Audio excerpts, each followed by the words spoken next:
By Hunter Woodall, Associated Press, Manchester, NH.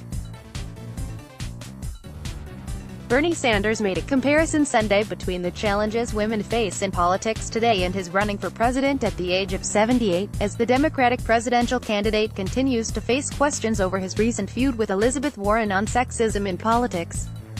During an hour-long appearance on New Hampshire Public Radio, Sanders was asked if he thinks female candidates have a different experience as presidential candidates than him and whether gender is still an obstacle for female politicians.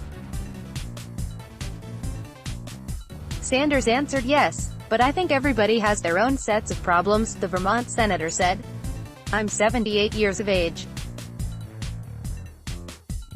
That's a problem. He then went on to note that age concerns could also be a challenge for 38-year-old former South Bend, Indiana, Mayor Pete Buttigieg, saying, if you're looking at Buttigieg, he's a young guy, and people will say, well, he's too young to be president. You look at this one, she's a woman.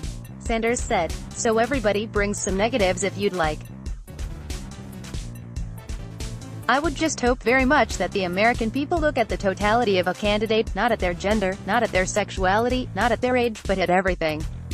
Nobody is perfect. There ain't no perfect candidate out there. Asked after a campaign event in Des Moines, Iowa, on Sunday to comment on Sanders' statement and if being a woman was a problem, Warren said only, I have no further comment on this.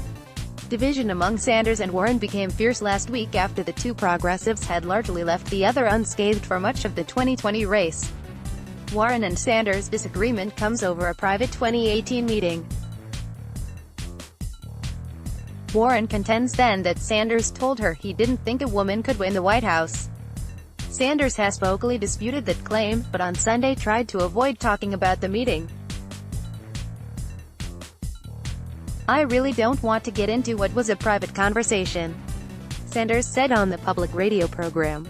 But to answer your question, let me just say this, it is hard for me to imagine how anybody in the year 2020 could not believe that a woman could become president of the United States. And if you check my record, I've been saying that for 30 years. Associated Press writer Will Wasert in Des Moines, Iowa, contributed to this report. Let's block ads. Why?